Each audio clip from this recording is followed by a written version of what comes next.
నిందలనింకా సహించే ఓపిక ఇక లేదు, అవమానాలను భరించే ధైర్యము కనరాదు.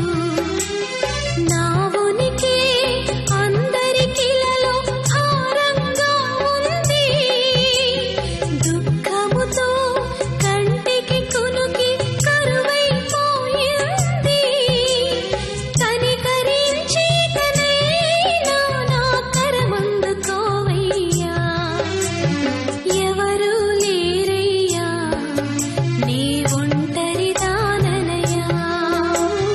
అందరూ నాకున్నా నేనెవరికి చెంద